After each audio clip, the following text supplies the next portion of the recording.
Hello everyone, আবারও চলে এসেছি নতুন একটা ভ্লগ নিয়ে তোমাদের কাছে। আজ সকাল সকাল বেরিয়ে পড়েছি সাইট সিনের উদ্দেশ্যে। আমরা এখন যাব হচ্ছে ডালি মনেস্ট্রি। তো এখান থেকে আগে ডালি মনেস্ট্রিটা দেখে নেব, তারপর আর কোথায় যাওয়া যায় তোমাদের সাথে শেয়ার করছি। তাহলে চলো রাস্তার ভিউটা এনজয় করো, তারপরে তোমাদের সাথে শেয়ার করব ডালি মনেস্ট্রি। আর পাশ দিয়ে টয় ট্রেনের লাইনটা তো দেখতেই পাচ্ছ। খুব আশা করছি একটা টয় ট্রেন দেখতে পাবো, তো দেখতে পেলে অবশ্যই তোমাদেরকে দেখাবো।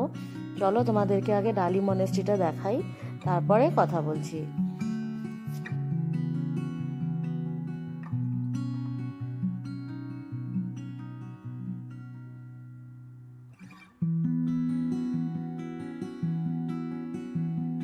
সকাল সকাল এই আঁকা বাঁকা রাস্তা দিয়ে যেতে অসম্ভব ভালো লাগছে। রাস্তায় কত সুন্দর সুন্দর ফুল হয়ে আছে, তোমরা দেখতেই পাচ্ছ। আমরা আরেকটু বাদেই পৌঁছে যাবো ডালি মনেস্ট্রিতে, আর তোমাদের সাথে ডিটেলস শেয়ার করব। এই আমরা চলে এসেছি ডালি মনেস্ট্রি। তো এবার আমরা এখান থেকে ভেতরে যাব। আপাতত গাড়িটা এখানে পার্কিংয়ের জায়গা নেই, আমরা এখানে নেমে যাব। তো গেট তো বন্ধ দেখছি, আর কবে কবে বন্ধ থাকে সেটাও তোমাদের সাথে শেয়ার করব। আপাতত এখন আগে টিকিটটা কেটে নিই। টিকিটের কিরম কি প্রাইস ভেতরে গিয়ে বলছি, এছাড়াও ডেসক্রিপশানে তোমাদের জন্য আমি দিয়ে দেবো। এখানে ভিডিও করা অ্যালাউ নয়, যতটুকু দেখাতে পারছি অনেকটা মানে কষ্ট করে লুকিয়ে তোমাদেরকে দেখাচ্ছি, এর বেশি ভেতরে দেখানো যাবে না। তো আগে চলো তোমাদেরকে পুরোটা দেখিয়ে দিই, আর ডিটেলস তো আমার ডেসক্রিপশানে থাকবেই। এই ডালি মনেস্ট্রিতে ঢুকতে গেলে পার পারসন 20 টাকা করে এন্ট্রি ফি তোমাদেরকে দিতে হবে। এছাড়া ডালি মনেস্ট্রি প্রত্যেক মানডে করে বন্ধ থাকে, আর মর্নিংয়ে 7টা থেকে আর বিকেল 4:30 অবধি এই ডালি মনেস্ট্রি খোলা থাকে। তো তোমরা যারা ডালি মনেস্ট্রি আসবে তারা 7টা থেকে 4:30-এর মধ্যে এখানে আসবে, আর মানডেটা অ্যাভয়েড করবে, মানডেতে ডালি মনেস্ট্রি বন্ধ থাকে। তো আমরা এখন রাস্তা দিয়ে এগিয়ে যাচ্ছি, তো অনেকটাই এগিয়ে এসেছি ডালি মনেস্ট্রি থেকে। ভেতরে দেখানো যাচ্ছিল না, আমাদের ব্লগ করতে দিচ্ছিল না, ভেতরে ক্যামেরা অ্যালাউ নয়, যার জন্য বেশি কিছু দেখাতে পারিনি। যতটুকু দেখাতে পেরেছি ওইটুখানি তোমাদের সাথে শেয়ার করলাম। এখন আমরা যাচ্ছি হচ্ছে রোপওয়ের জন্য, আর রোপওয়েতে কতটা কি টিকিট লাগে সেটাও তোমাদের সাথে শেয়ার করব। পাশে দেখো পুরো ঘন জঙ্গলের মতন। তো আমরা এখন যাচ্ছি হচ্ছে রোপওয়েতে। চলো তাহলে রোপওয়েতে আগে যাই, ওখানে ঢুকি, কত কি মানে লাগছে টিকিট সেইটা তোমাদের সাথে শেয়ার করব, আর ডেসক্রিপশনে তোমাদের জন্য দেয়া থাকবে। একটু বাদেই আমরা পৌঁছে যাবো রোপওয়েতে, তো তোমরা দেখতে থাকো। তো আমরা এখন অনেকটা লাইন দেওয়ার পর ফাইনালি রোপওয়েতে উঠে পড়েছি। টিকিট কেটে আমাদের অনেকক্ষণ লাইনে দাঁড়াতে হয়েছিল। তোমরা দেখতেই পাচ্ছ ওপর থেকে মানে বাইরের সিনারিটা কি সুন্দর লাগছে, তোমাদেরকে না দেখিয়ে থাকতে পারলাম না, অসম্ভব সুন্দর লাগছে বাইরের দৃশ্যটা। তো তোমাদেরকে বলে রাখি, আমরা এখানে যারা বড় মানে যারা অ্যাডাল্ট তাদের এখানে 260 করে টিকিট পার পারসন, আর বাচ্চাদের জন্য 130 করে এখানে টিকিট। তো তোমরা যারা আসবে একটু তাড়াতাড়ি আসবে, কারণ বিকেলবেলা রোপওয়ে বন্ধ হয়ে যায়।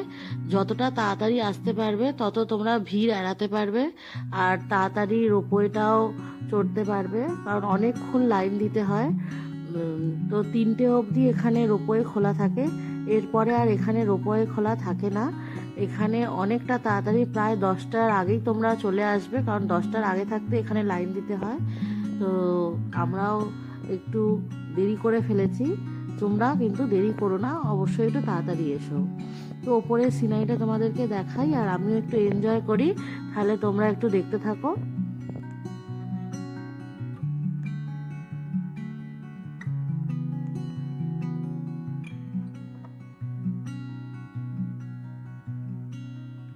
পর আমরা চলে যাব হচ্ছে পিস প্যাগোডা দেখতে, তো সেটাও তোমাদেরকে দেখাবো। তো আমরা অলরেডি পিস প্যাগোডায় পৌঁছে গেছি। আর আমি রাস্তার ভিডিওটা করিনি, মানে শর্ট করে করছি, না হলে অনেকটা বড় হয়ে যেত ব্লগটা, যার জন্য আমি একটু ছোট করেই করছি।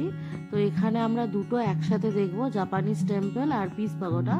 তো এখান থেকে সিঁড়ি দিয়ে ওপরে উঠলেই তোমরা আগেই দেখতে পাবে জাপানিজ টেম্পল, তারপরেই ওই সাদা যেটা দেখছো ওটা পিস পাগোডা। তো চলো তাহলে আমরা ওপর দিকে যাই। আমাদেরকে একটা কথা বলে রাখি, এখানে কোনো রকম এন্ট্রি ফি লাগে না। আমরা জাস্ট গাড়িটা পার্কিং করে উপরের দিকে যাচ্ছি, উপরে সিঁড়িগুলো থেকে উঠছি, তোমরা দেখতেই পাচ্ছ। তো আমরা উপরে গিয়ে তারপর তোমাদের সাথে কথা বলছি।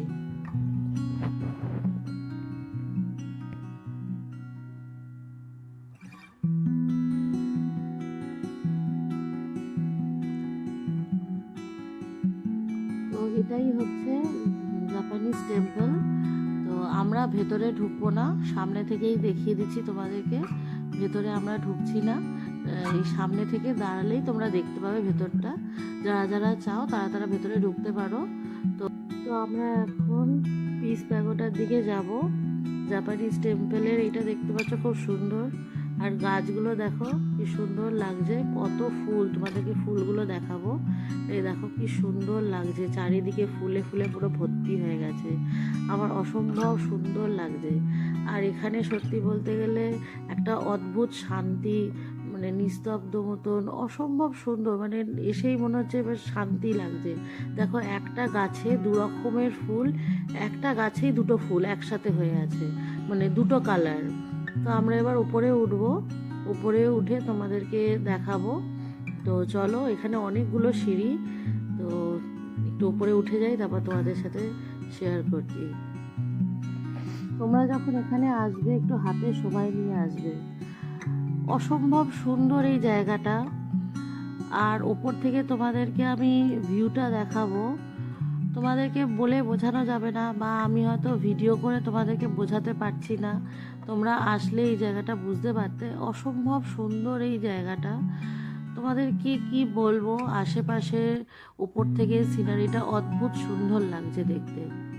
তোমরা এখানে এলে বুঝতেই পারবে, একটা আলাদা রকম শান্তি এখানে, তোমরা দেখতেই পাচ্ছ। তোমরা এখানে এলে দেখতে পারবে এই কাঠের মধ্যে অসম্ভব সুন্দরভাবে একে বোঝানো হয়েছে বুদ্ধদেবের জীবন কাহিনী। তোমরা এলে এখানে দেখতে পারবে এই কাজগুলো অসম্ভব সুন্দর লাগছে দেখতে। তোমাদের পুরোটা আমি ঘুরে দেখাবো, তো দেখতেই পাচ্ছ অসম্ভব সুন্দর এই জিনিসটা, অসম্ভব সুন্দর লাগছে এই জায়গাটা। তোমাদেরকে বলে বোঝানো যাবে না, এতটা সুন্দর। যারা যারাই তোমরা আসবে, পারলে একটু হাতে সময় নিয়ে এসো, তোমাদের অদ্ভুত এক অনুভূতি হবে এবং খুবই সুন্দর লাগবে এই পিস প্যাগোডায় এসে। তো তোমাদেরকে আমি অনেকগুলো জায়গা আজ ঘুরে দেখালাম, তার মধ্যে কোনটা সব থেকে তোমাদের ভালো লেগেছে অবশ্যই কমেন্ট করে জানিও। আর আমার ব্লগ তোমাদের কেমন লাগলো সেটাও কমেন্ট করে জানাতে ভুলবে না। তো তোমাদেরকে উপরের থেকে ভিউটা একটু দেখাবো, তার আগে এই পুরোটা তোমাদের ঘুরে দেখিয়ে দিই, তারপর তোমাদের উপরের ভিউটা একটু দেখাবো। তাহলে চলো, এই দেখো উপরের ভিউ কেমন লাগছে শুধু তোমরা সেটা বলো। অসম্ভব সুন্দর লাগছে আমার কাছে, এমন সুন্দর লাগছে যেটা কিনা কোনো মুখে ভাষা প্রকাশ করা যাবে না। তো এই অবধি লাস্ট ব্লগ। তো এর পরের ভ্লগে আবার দেখাবো নতুন নতুন জায়গা, তোমাদেরকে শেয়ার করব। আবারও দেখা হবে পরের ভ্লগে, ততক্ষণের জন্য টাটা, বাই বাই।